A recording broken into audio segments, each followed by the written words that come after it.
जय हिंद साथियों, आप सभी का स्वागत है आपके अपने इस यूट्यूब चैनल वीनस क्लासेस पर। आज की इस वीडियो में हम लोग देखेंगे मैथ के कुछ बहुत ही बेहतरीन प्रश्न साथियों, जो बार बार रेलवे एसएससी की परीक्षाओं में पूछे गए हैं। तो पहला प्रश्न देखिए साथियों, क्या कहता है बाइक ए 30 किलोमीटर प्रति घंटा की चाल से 2 घंटे में कुछ दूरी तय करती है, जबकि अन्य बाइक बी 35 किलोमीटर प्रति घंटा की चाल से बाइक ए के समान दूरी तय करती है। तो बाइक ए द्वारा लिए गए समय का बाइक बी द्वारा लिए गए समय से अनुपात कितना है, ये आपको बतलाना है। तो देखिए मित्रों, बाइक ए ने जो है साथियों, वो साथियों 30 किलोमीटर प्रति घंटा की चाल से 30 किलोमीटर प्रति घंटा की चाल से 2 घंटे में कितनी दूरी तय की? 60 किलोमीटर दूरी तय की। 60 किलोमीटर दूरी तय की। तो यहाँ पर बी ने देखिए क्या किया। बी ने, हमको चाहिए समय का अनुपात, यानी कि दोनों ने कितना समय लिया पता चल जाए तो हम अनुपात निकाल लेंगे। ये तो पता है कि इसने 2 घंटा लिया, यहाँ पर दिया गया है प्रश्न में ही देखिए। लेकिन यहाँ पर देखिए उसने कहा कि बाइक बी ने 35 किलोमीटर प्रति घंटा की चाल से बाइक ए के समान दूरी तय की, यानी कि उसने भी 60 किलोमीटर दूरी तय की। लेकिन हमको समय पता करने के लिए दूरी में चाल से भाग देना होगा। इसने 35 किलोमीटर घंटा की चाल से दूरी तय की। देखा हमने कि ये कट नहीं रहा, तो हमने समान संख्या 5 से इसको भी काट लिया, 5 से इसको भी काट लिया। जब 5 5 से काटा तो ऊपर आ गया 12 और नीचे आ गया 7, यानी कि 12 पंजे 60, 7 पंजे 35। अब देखते हम लोग इनके द्वारा, ए और बी के द्वारा लिए गए समय का अनुपात। तो ये हो गया ए के द्वारा लिया गया और ये हो गया बी के द्वारा। साथियों, ए ने समय लिया 2 घंटा और बी ने कितना समय लिया? बी ने लिया 12/7, 12/7 समय लिया। अब आप ही बताइए कि ये साथियों अनुपात में ये बट्टा लागू होना चाहिए, जो ये 12/7 है ये लागू होना चाहिए? ये बिल्कुल भी नहीं लागू होना चाहिए। इसीलिए साथियों अनुपात का मतलब बटा भी होता है, इसीलिए इसके नीचे कुछ नहीं तो एक रहा होगा। क्रॉस मल्टीप्लिकेशन कर देते हैं। तो 7 दूनी 14, 12 एकम 12। तो जब यहाँ पर करेंगे तो ये हो जाएगा 14/12, 14/12। अभी भी देखिए ये समान संख्या से कट रहा है, ये 2 से कट रहा है, तो 2 से जब काटेंगे तो 7/6 आ जाएगा। 7/6 कहाँ पर है? 7/6 देखिए मित्रों ऑप्शन ए में है, तो ऑप्शन ए सही जवाब हो जाएगा साथियों। देखते हैं अगला प्रश्न क्या कहता है। अगला प्रश्न ये रहा, क्या कहता है मित्रों? कहता ये है, थोड़ा सा ऊपर कर लेते हैं, ये रहा ऊपर। तो देखिए कहता है कि एक दुकानदार 10% और के परसेंट की क्रमागत छूट देता है। ग्राहक को 1200 अंकित मूल्य वाला सामान 864 में मिलता है, तो के का मान बताओ। साथियों, कोई ग्राहक है जो लगातार 2 छूट देता है और वो साथियों जो है यहाँ पर 1200 अंकित वाली मूल्य 864 में देता है, तो यहाँ पर के का मान कितना होगा? तो देखिए उसने 2 छूट दिया। कितनी छूट दिया? छूट देने के बाद टोटल उसने सामान बेचा कितने पर? 864 रुपया में सामान बेचा उसने। 864 रुपए में सामान बेचा। लास्ट में उसको अंतिम मूल्य, यानी कि ये विक्रय मूल्य हो गया, समझ गए ना? तो 864 में बेचा, ठीक 864 में बेचा, लेकिन 1200 अंकित मूल्य पर उसने 2 क्रमागत छूट दी। एक दी 10% की। 10% की जब छूट दी मित्रों, तो वह वस्तु 90% में बेची गई। तो 90 का मतलब हो गया 90/100, क्योंकि परसेंट का मतलब होता है बटा में 100। फिर से एक लगातार छूट दी के परसेंट छूट, यही तो हमको पता करना है। के मतलब साथियों 100 में से माइनस कर देंगे के, क्योंकि हमको पता नहीं है कितना होगा के, इसीलिए हम 100 में से माइनस करके बटा में 100 लिखे दे रहे हैं, क्योंकि हमको नहीं मालूम के का मान कितना है। तो ठीक है, देख लेते हैं। अब देखिए यहाँ पर आपको देखना है कि 1 0 1 0 और 1 2, यहाँ पर टोटल 3 जीरो कट गए नीचे से ऊपर में। अब नीचे केवल 10 बचा है, यहाँ पर देख रहे हो ये वाला, वो भी ऊपर बचा 12 गुणे 9 और ब्रैकेट में 100 माइनस के। ठीक, कोई समस्या होना नहीं है। अब लगे हाथ ये भी काट लेते हैं 12 से। लगे हाथ साथियों ये भी काट लें क्या 12 से। तो चलिए अभी हम इसका गुणा कर लेते हैं। अब जितना जो बचा है वो लिख लेते हैं, ठीक, कोई समस्या ना हो इसीलिए। तो देखिए यहाँ पर बचा था ये 864, 864 को यहाँ पर लिखा, बराबर में बचा 12, बराबर में बचा 12 गुणे 9, 12 गुणे 9 कितना बचा साथियों, 12 गुणे 9, 12 गुणे 9, 12 गुणे 9 और 100 माइनस, 100 माइनस के, 100 माइनस के, 100 माइनस के इतना बचा। इतने में तो कोई समस्या नहीं मित्रों, इतने और बटा में भी तो बचा है, बटा में बचा है 10, बटे में बचा है 10। अब ये जो बटे में 10 बचा है ये क्रॉस मल्टीप्लिकेशन इधर 864 से गुणा हो जाएगा, जब तक कि हम नया पेज ऐड कर लेते हैं। ये रहा देखिए, अब जब उस इधर गुणा होगा तो 864 का गुणा हो जाएगा इधर 8640 बन जाएगा। क्यों साथियों, तब इधर क्या बचेगा 840, 12 गुणे 9 और ब्रैकेट में क्या बचेगा 100 माइनस, 100 माइनस के इतना बचेगा। टोटल इतना बचा साथियों, इतना ही तो बचा ना मित्रों। इतना जब बचा तो देखिए ये जो क्या हो रहा, 12 का गुणा जब 9 से हम लोग कर रहे हैं तो कितना हो रहा है साथियों, 12 गुणे 9, 12 गुणे 9 कितना होगा ये आपको बतलाना है। पहले हम इसको 9 से काट लें क्या, देखते हैं 9 से काटते हैं, 9 से काटते हैं मित्रों, देखते हैं क्या बचता है। 9 एकम 9, देखिए 9 एकम 9 और 9 नवा 81, 9 नवा 81 बचा 4, 4 दिया उसको, 4 कितना हो गया 5 बचा, 5 उसको, 9 पंजे पता नहीं, 9 छिका 54 ये हो गया। और ये बचा 0 लगा दिया। अब इसको ही 12 से काट लेते हैं, ये हो गया 12 एकम 12 और 12 पंजे 60, 12 पंजे 60, 12 छंग 72, 12 अठे 84, 12 अठे 96। ये साथियों यहाँ पर बचा 80, यहाँ पर बचा 80 यानी कि 80 के बराबर बचा सीधा 100 माइनस के, 100 माइनस के बचा सीधा 80 के बराबर। तो आप ही बताइए कि इधर आ जाएगा प्लस में हो जाएगा और ये 100 में से 80 चला जाएगा, ये 100 में से 80 चला जाएगा तो कितना बचेगा, तो के का मान कितना बचेगा, के का मान बचेगा 20, के का मान 20 बचेगा साथियों। कितना 20 बचेगा, तो ये 20 कहां पर है, 20 देखिए ऑप्शन सी में, तो ऑप्शन सी सही जवाब हो जाएगा। देखते हैं अगला प्रश्न क्या कहता है। अगला प्रश्न ये रहा, कहता है, क्या कहता है मित्रों, कहता है कि दो संख्याएं तीसरी संख्याएं से क्रमशः 20%, 50% अधिक हैं तो पहली दो संख्याओं का अनुपात कितना है। ऐसा सवाल जब भी आए तो आपको कैसे करना है, जैसे कि हम बता रहे हैं, देखिए दो संख्या तीसरी संख्या से कौन सी संख्या से अधिक है, पहली संख्या दूसरी संख्या तीसरी संख्या से अधिक है।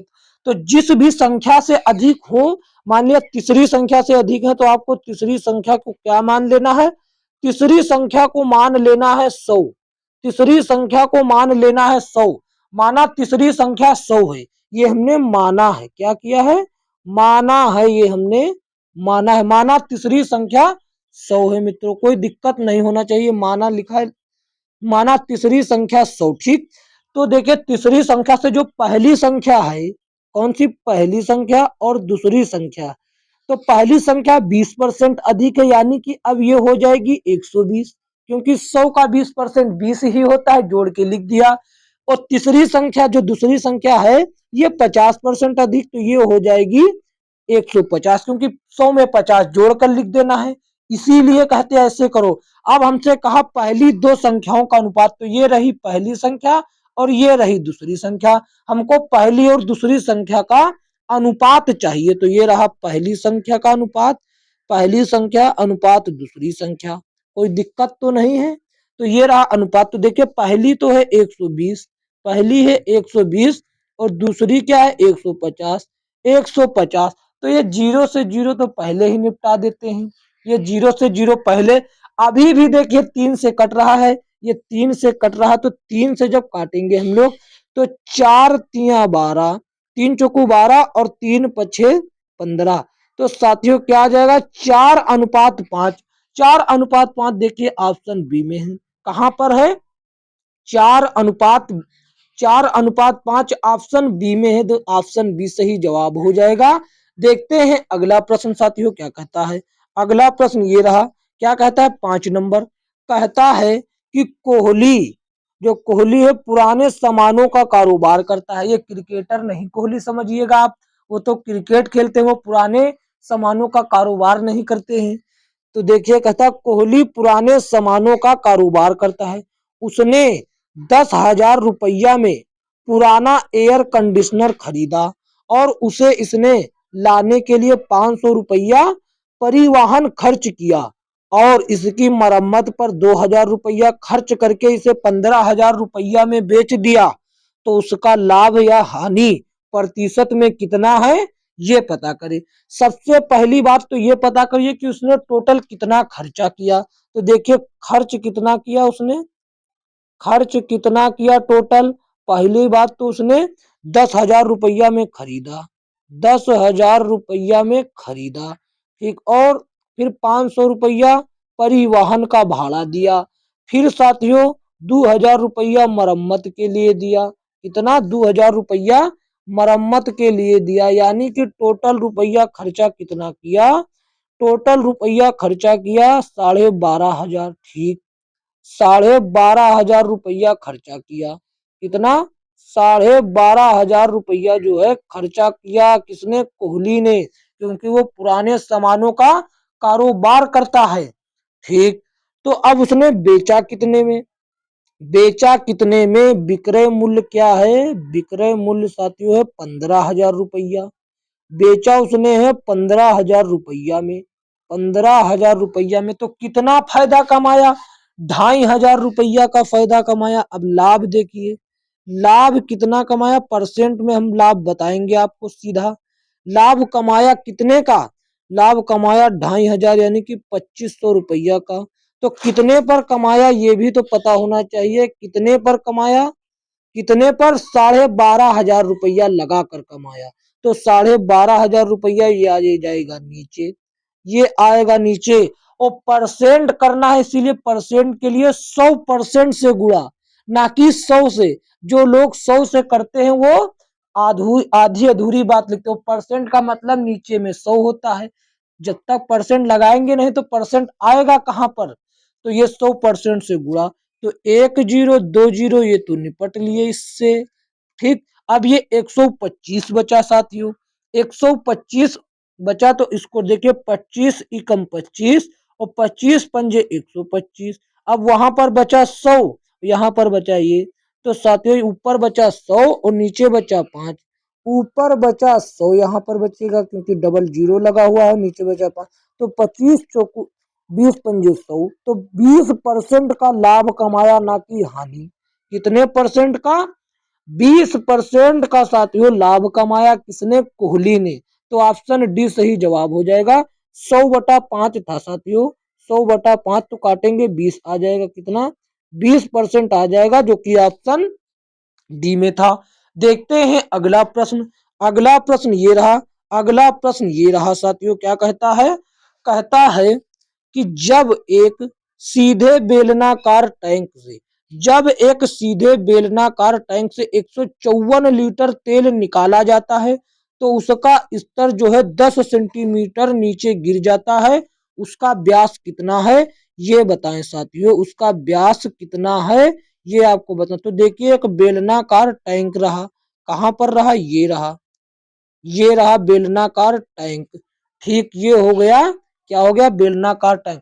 जब इसमें से 154 लीटर तेल निकाला जाता है तब इसका स्तर 10 सेंटीमीटर घटता है। कितना घटता है, 10। अब एक बात यह भी आप लोग याद रखिएगा, 1 लीटर, 1 लीटर में साथियों क्या होता है, 1 लीटर में यह भी होता है कि 1 लीटर बराबर होता है 1,000 centimetre, 1,000 centimetre cube, 1,000 centimetre cube होता है। ठीक, अब देखिए बेलन का साथियों आयतन क्या होता है। बेलन का आयतन होता है pi r square h. Pi r square h, यहाँ पर एच हम लोग लेंगे 10 सेंटीमीटर, क्योंकि ये नीचे गिर जाता है जब निकाला जाता है, तो यहाँ पर ये ले लेंगे। और 154 लीटर तेल निकाला गया है। सभी चीज सेंटीमीटर में दिया गया, हाइट भी सेंटीमीटर में दिया गया, और जो हम आर निकाल कर लाएंगे वो भी सेंटीमीटर में होना चाहिए, तो इसीलिए लीटर को हम लोग सेंटीमीटर में बदल लेंगे। तो 1000 से गुना कर देंगे, किससे? 1000 से गुना कर देंगे। तो इसको थोड़ा सा यहाँ से कन्वर्ट कर देते हैं। अब यहाँ से हम लोग छोटा छोटा लिख लेते हैं। बेलन का आयतन होता है पाई आर स्क्वायर एच। अब ये देखिए 154, जो कि 154 है, सेंटीमीटर में लाने के लिए 1000 से गुणा अभी हमने आपको बता दिया, इसीलिए देखिए ऊपर बात, ये बात इसीलिए मैंने आपको बतला दिया। तो पाई का मान तो सवाल में ही कहा है 22/7 लीजिए, तो पाई का मान हो गया 22/7। आर का मान पता नहीं, क्योंकि आर के माध्यम से ही हमको व्यास निकालना, तो आर का ज्यों का त्यों रख देंगे। और एच का देखिए 10 सेंटीमीटर दिया गया है। अब यहाँ पर 154 है, 154 और गुणे 1000 है, 1000 है, 1000 साथियों है। तो एक जीरो से ये वाला एक जीरो कट जाएगा, इधर बचेगा 100, 100 बचेगा साथियों। अब इस 22 से इसको काट देते हैं, ये 22 से काटेंगे तो 7 बार में कटेगा, 22 सते 154 होता है। अब देखिए हमारे पास बचा क्या साथियों, यहाँ पर आप देखिए हमारे पास बचा केवल आर स्क्वायर। आर स्क्वायर, इधर जो 7 है ये उधर चला जाएगा, गुणा हो जाएगा, तो 7 गुणे 7, 7 गुणे 7 गुणे 100, इतना बचा। तो देखिए ये स्क्वायर में है, इधर इसमें इससे केवल 10 निकल कर आ जाएगा, इस 7 से एक 7 निकल आएगा, तब आर का मान आ जाएगा, क्योंकि इधर स्क्वायर लगा, इधर रूट लग जाएगा। तो आर का मान कितना हो जाएगा साथियों? आर का मान 70 हो जाएगा। आर का मान साथियों कितना होगा? 70 होगा। जबकि व्यास कितना होता है? व्यास साथियों आर का दुगुना होता है, यानी कि जब व्यास निकालेंगे तो 2 गुणे कर देंगे, 140 आ जाएगा। ऑप्शन बी सही जवाब हो जाएगा, 140। देखते हैं अगला प्रश्न। अगला प्रश्न क्या कहता है साथियों? ये रहा अगला प्रश्न। कहता है कि 3 व्यक्ति एक साथ सुबह की सैर पर निकलते हैं। उनके द्वारा चले गए कदमों की माप 70 सेंटीमीटर, 75 सेंटीमीटर और 80 सेंटीमीटर है। प्रत्येक द्वारा कितनी न्यूनतम दूरी तय की जानी चाहिए कि जिससे वे सभी अपने पूर्ण कदमों में तय कर सके? साथियों उनके डग जो है, कदम, एक पैर से दूसरे पैर की जो डग की लंबाई है 75, 70, 75, 80 है। तो इन तीनों का एलसीएम यदि हम लोग निकालने में समर्थ हो जाते हैं तो हम पता कर सकते हैं कि वो कितना हो जाएगा। तो ये रहा देखिए, ये सीधा लाइन खींच दिया मैंने। सीधा लाइन के बाद हमको लिखना है 70, 70 और 75 और 80, 80। इन तीनों का हमको क्या चाहिए? इन तीनों का एलसीएम यदि हम लोग निकालने में समर्थ हो जाते हैं, समर्थ हो जाते तो दो, ये हो जाएगा 70 का आधा 35, 75 तो कटेगा नहीं, 75 नहीं कटेगा, 75 नहीं कटेगा। आपको चलिए हम एलसीएम निकालने का और एक नया तरीका बता दे क्या? चलिए यही से निकालते हैं। ये हो गया इसका आधा, फिर से 2 से, अब ये 35 और ये कटेंगे नहीं, 35 75 कटेंगे नहीं, ये 20, ये 20, ये हो गया 20, फिर से 2 से, फिर 2 से काटा तो ये हो गया 35, ये जो 35 तो कट नहीं सकता 2 से, ये 75 भी नहीं कट सकता, तो ये हो जाएगा 10।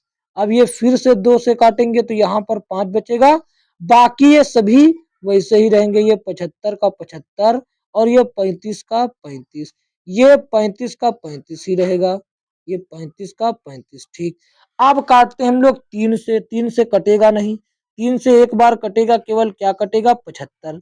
ये रहा 35 को यहीं पर छोड़ देते हैं। अब इस 3 से काटते हैं तो ये साथियों 15, 25 तिया 75 कटेगा। क्या 25 तिया 75 कटेगा? अब देखिए, अब 5 से काटते हैं डायरेक्ट, तो 5 सते 35, पचम 25 और 5 एकम 5।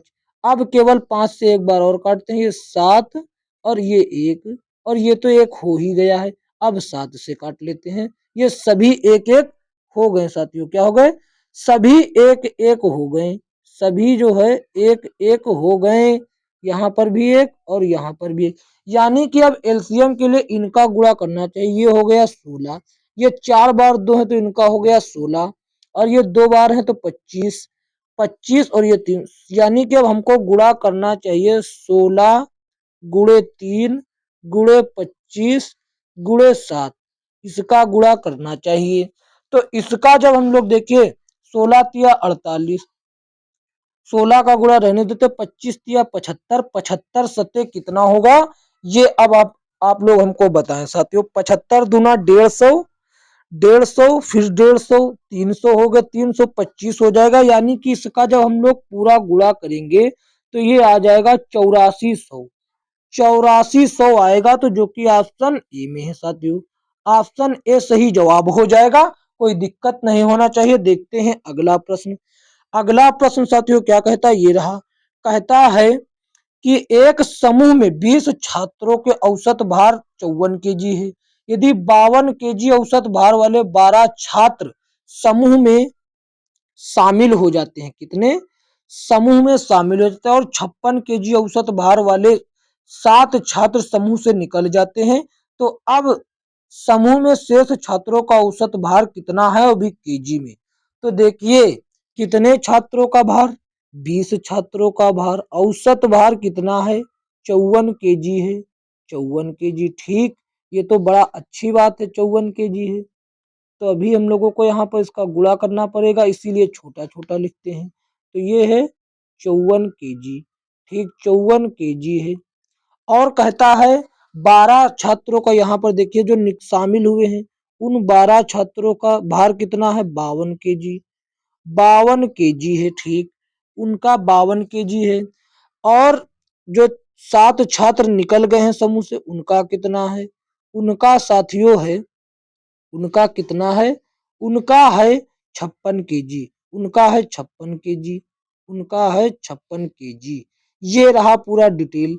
अब देखिए इन 20 छात्रों का जो 54 औसत केजी था, इनका जो है वजन टोटल कुल कितना हो जाएगा, इनका कुल वजन जो हो जाएगा ये रहा। तो 20 वाले का 20 गुणे 54 कर देंगे। इधर देखिए 20 वालों का 20 गुणे 54, इनका कुल भार हो जाएगा जो पहले दिए गए हैं। सीधा गुणा करके ही ना लिख दे पहले, चलिए सीधा गुणा करके लिखा जाए, ताकि आपको भी कंफ्यूजन ना रहे और हमको भी कंफ्यूजन ना रहे। तो देखिए ये रहा। पहले हमसे प्रश्न कहता 20 छात्रों का औसत भार कितना है, 54 केजी। 54 का गुणा कर दिया साथियों 20 से, तो आ गया 1080 वजन हो गया इनका टोटल। जो शामिल हुए 12 छात्र, उनका है 52 केजी। तो 12 और 52 कितना हो गया, 12 गुणे 52, 12 गुणे 52 साथियों हो गया 624 केजी, 624 केजी। और साथियों और क्या है, जो 7 छात्र निकलेंगे उनका है 56, उनका है 56, तो क्या हो जाएगा उनका, उनका हो जाएगा 392, 392 हो जाएगा। तो देखिए ये तो वहीं पर स्थिर रहेगा। ये जो 20 छात्र हैं, इसमें ये 12 इसी में शामिल होंगे, और ये 7 जो है इसी में से निकलेंगे। तो क्यों ना इनका वजन इन्हीं में से घटा दिया जाए, तब जो बचे उसमें जोड़ दिया जाए, क्यों साथियों। तो देखिए हमको जो है अब बचे कुल विद्यार्थियों का औसत वो आएगा, तो क्या आएगा, औसत जो भार आएगा, कुल विद्यार्थियों का जो औसत भार आएगा, क्या बचेगा, कैसे पता चलेगा। तो देखिए हम 1080, 1080 प्लस 624, 624 माइनस माइनस 392, 392, क्योंकि ये 7 छात्र निकलेंगे, क्योंकि ये 7 छात्र निकलेंगे। पहले 20 छात्र थे, फिर 12 जुड़ गए, फिर उसी में से 7 चले गए। तो देखिए इतना टोटल हमारे पास बचा, इतना बचा। तो देखिए अब कितना कितना बचा, तो देखिए औसत फिर से वही लिखना पड़ेगा, औसत कोई दिक्कत नहीं, कोई दिक्कत नहीं। तो देखिए 1080, 1080, इसको हटाते हैं जरा, 1080 पहले, फिर उसमें साथियों 624 वाले बच्चे जुड़े, फिर उसमें से 392 केजी माइनस हुआ। यानी कि 20 स्टूडेंट में पहले 12 जोड़े गए, फिर 7 निकाले गए। ये साथियों काम किया गया। जब ये टोटल काम साथियों किया गया तो ऊपर बचा 1312 और नीचे साथियों पूरे टोटल कितने बच्चे बचे? नीचे बचे 25 बच्चे। जब 25 को भाग देंगे, 25 से भाग देंगे, 25 पंजे 125 और साथियों 25 दूना 50, 25 दूना 50 तो फिर भी 2 बच गया। 25 दूना 50 तो साथियों जब 2 में 0 बढ़ाया तो हो गया 2, इतना हो गया। 2 में 0 बढ़ाया तो ये 25.48। टोटल काटने के बाद कितना रहा? 52.48। 52.48 कहाँ पर है? 52.48 देखिए ऑप्शन डी में है। ऑप्शन डी सही जवाब हो जाता है। देखते हैं अगला प्रश्न। अगला प्रश्न देखिए साथियों क्या कहता है। अगला प्रश्न ये रहा, क्या कहता है? कहता है कि एक चुनाव में उम्मीदवार को कुल वैध वोटों के 75% वोट प्राप्त हुए।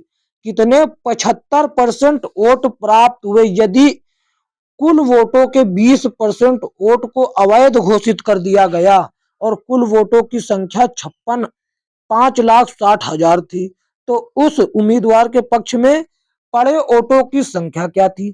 तो पहली बात तो ये बात समझिए कि 20% वोट खराब हो गए। जो 20% वोट खराब हो गए उसकी संख्या नहीं देखना, हमको देखना वैध वोटों के 75% वोट उसको मिले। कितने? 75% वोट मिले। यानी कि जो ये साथियों था 5,60,000 तो इसमें के केवल वैध वोट कितने बचे? वैध वोट बचे केवल 80%, क्योंकि 20% जो वोट थे, 20% वोट जो थे वो तो साथियों खराब हो गए, यानी कि अवैध घोषित कर दिए गए। तो 80% वोट जो है वैध बचे। ठीक, वैध बचे वोट 80%। तो ये डबल जीरो से 2 जीरो निपट लिए, ये रहा। अब इसका जब हम लोग देखते हैं तो वैध वोट की संख्या कितनी आई? वैध वोट की संख्या आई 4,48,000। 4,48,000 ये केवल वैध वोट है और इसी वैध वोट के 75% उस उम्मीदवार को मिले जो जीता है। तो इसका 75% हम लोग देख लेते हैं। इसका हम लोग 75% देख लेते हैं। 4,48,000, 4,48,000 हो गया। 4,48,000 का 75%, 75% तो ये रहा बट्टा में 100% का मतलब। परसेंट का मतलब बट्टा में 100, 1 जीरो 2 जीरो से साथियों 2 जीरो निपट लिए। बचा 44,80 का गुणा 75 से। 44,80 का गुणा 75 से जब इसका हम लोग गुणा करेंगे तो कितना आ जाएगा? जब इसका हम लोग गुणा करेंगे तो आ जाएगा साथियों 3,36,000। 3,36,000 कहाँ पर है? 3,36,000 ऑप्शन ए में है। कहाँ पर? ऑप्शन ए में साथियों हो। ऑप्शन ए सही जवाब होगा। देखते हैं अगला प्रश्न। अगला प्रश्न देखिए साथियों क्या कहता है। ये रहा, कहता है, देखिए ये रहा, कहता एक घड़ी और पंखे का कुल क्रय मूल्य 1,170 रुपया है।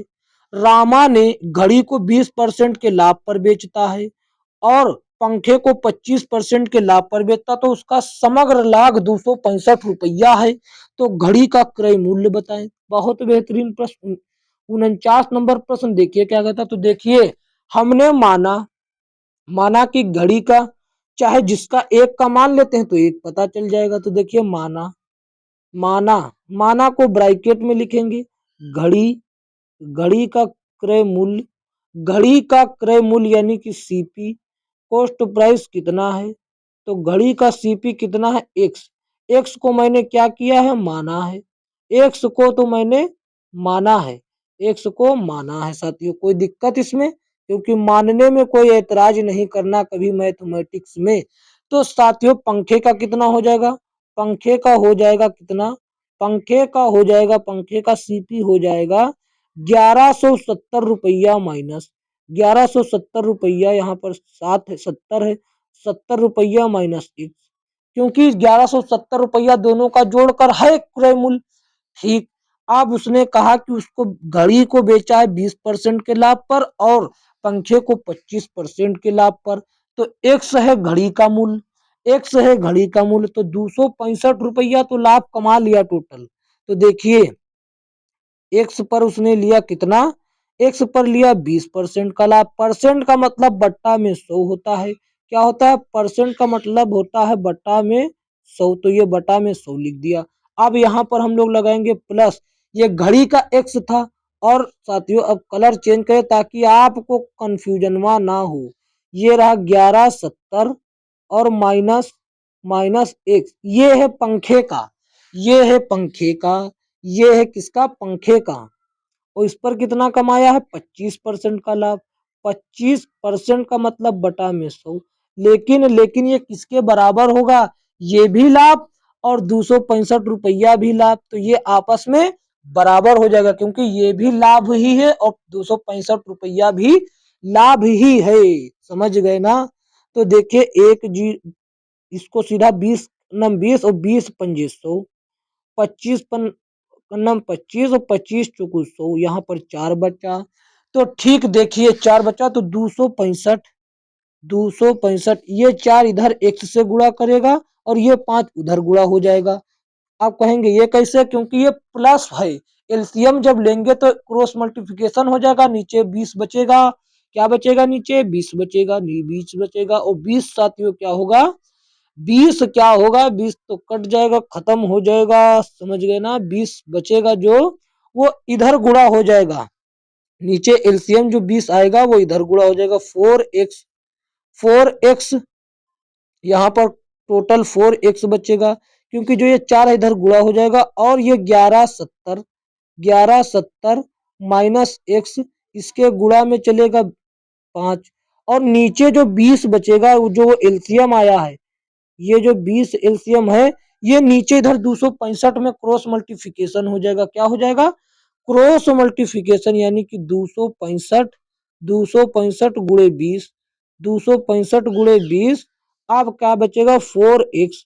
समझ रहे ना आप लोग, 4x, 4x फिर साथियों क्या होगा, 4x के बाद बचेगा 4x, फिर होगा साथियों प्लस 1170, 1170 को ब्रैकेट में रखना सही होगा, 1170 माइनस एक्स गुणे 5, इतना बचेगा। बस इसको सॉल्व कर ले, पूरा आपका आंसर आया ही धरा है, आ गया, समझ लीजिए। क्या समझ ले, हम आ गया।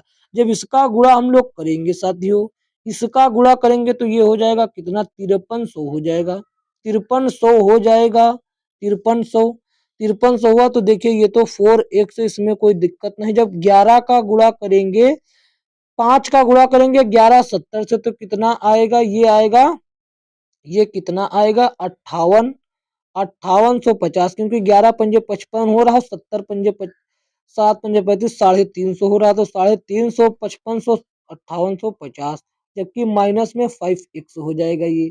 समझ गए ना।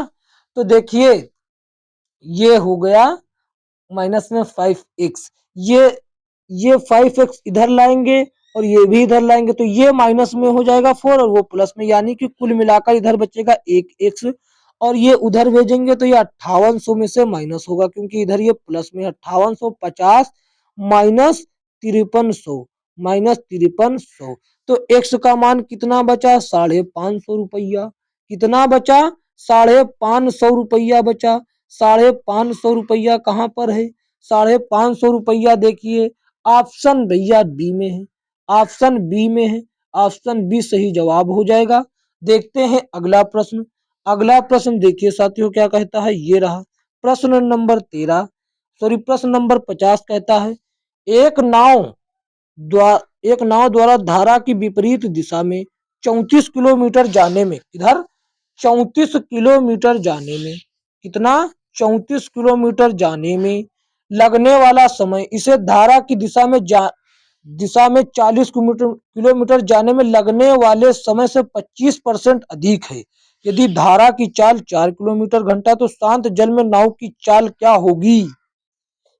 तो आपको देखिए माना माना माना, फिर से वही मान लीजिए, कहता है नाव की चाल शांत जल में, नाव की चाल क्या है, नाव की चाल वो भी शांत जल में, शांत जल में नाव की चाल क्या है, शांत जल में नाव की चाल को भैया मानना पड़ेगा। माना एक्स, एक्स वो भी मैंने ये माना है, ठीक, ये माना। तो देखिए जब मान ही लिया है तो क्या कहता है, तब भैया धारा की दिशा में, वो धारा की दिशा क्या है, धारा की चाल, धारा की चाल है 4 किलोमीटर प्रति घंटा है, 4 किलोमीटर प्रति घंटा ये है। तो भैया देखिए धारा की विपरीत दिशा में 34 किलोमीटर जाती है, ठीक, ये हो गया। धारा की विपरीत दिशा में जाती है किस चाल से, तब जाएगी धारा की विपरीत में, तो ये धारा जो है इसकी चाल को माइनस करती रहेगी, तो x-4 हो जाएगा। और बराबर करना पड़ेगा 40 किलोमीटर, एक्स प्लस धारा की दिशा में जाती तो उसमें धारा भी इसका सहयोग करेगी, लेकिन तब कहता है कि 25% अधिक समय लगता है, इधर जब धारा की विपरीत दिशा में, तो इसने 25% जो है अधिक समय ले रखा है इससे, तो इसमें हम 25% का गुना करेंगे, यानी कि 125। 100% तो ये था ही, 125 इसमें बढ़ाएंगे क्योंकि इसने तो पहले से ही ले रखा है, इसने तो पहले से ही ले रखा है। 125 का मतलब साथियों 25 पंजे 25 और 25 चौको 100, यानी कि 5/4। अब देखिए इधर, इधर देखिए 34/x-4, x-4 बराबर 40/x+4, x+4 और इंटू में 5/4, ठीक। कोनो दिक्कत, कोई दिक्कत नहीं होना चाहिए, 5/4, ठीक, समझ गए ना। अब ये सीधा सीधा सीधा आपको गुणा कर लेना है, सीधा सीधा ये साथियों गुणा कर लेना है, ये इधर हो जाएगा और ये इधर हो जाएगा, ये 4 भी इसके साथ में ही है, ये 4 भी इसके साथ में ही है, समझ गए ना, समझ गए ना। तो चलिए देखते हैं, ये सीधा साथियों इधर 50 बटा कर देते, 4 दही 40, 50, तो यहाँ पर 50 कर देते हैं। देखिए थोड़ा सा मिटा कर लिखते हैं, थोड़ा सा मिटाकर रुक जाइए, ये रहा। तो देखिए यहाँ पर 34/x-4 और बराबर, बराबर क्या कर दे, सीधा 50/x+4 लिखिए, क्योंकि उधर 4 से काट कर 10 से गुणा हो जाता, 4 से काट कर 10 से गुणा हो जाता, क्रॉस मल्टीप्लिकेशन कर देते हैं, 34 इंटू x-4 और इधर हो जाएगा 50 इंटू x-4। जब इसका गुणा करेंगे तो कितना आएगा, इसका साथियों जब गुणा करेंगे तो आ जाएगा 34x, 34x प्लस साथियों 34 का गुणा 4 में होगा तो 136 बराबर 50x-5 200 आएगा, ठीक। कोनो दिक्कत तो ना हुआ जी। अब इस 34 को उधर भेजेंगे और 50 को इधर भेजेंगे, 34 को उधर 50 को इधर, तो साथियों चौ तो देखिए, तो देखिए 200 इधर बचे, 200 इधर ले आएंगे तो प्लस में हो जाएगा 134, 136 तो ये पहले से ही माइनस में है। अब इधर 50 एक्स माइनस 34 एक्स, माइनस में है 34 एक्स, ये 34 है। तो देखिए इधर कितना बचेगा, इधर साथियों जो बचेगा ये जो प्लस में हो जाएगा, ये प्लस में हो जाएगा तो 336 हो जाएगा। अब इधर क्या होगा, इधर घट जाएगा, इधर 16 एक्स बचेगा। जब इसको काटेंगे तो x का मान कितना आ जाएगा, x का मान आ जाएगा 21, तो x का मान 21 आ गया, x का मान 21। तो साथियों 21 कहां पर, ऑप्शन डी सही जवाब, ऑप्शन डी सही जवाब। साथियों मिलेंगे किसी अन्य वीडियो में, तब तक के लिए जय हिंद जय भारत। साथियों यदि यह वीडियो अच्छा लगा तो इसको लाइक करें और अपने दोस्तों में साथियों शेयर जरूर करें, अपने दोस्तों में इसको शेयर जरूर करें। और साथियों चैनल पर न तो चैनल को सब्सक्राइब करके नोटिफिकेशन बेल को ऑल पर क्लिक कर लें। जय हिंद जय भारत, मिलेंगे किसी अन्य वीडियो में, तब तक के लिए राम राम सत श्री अकाल।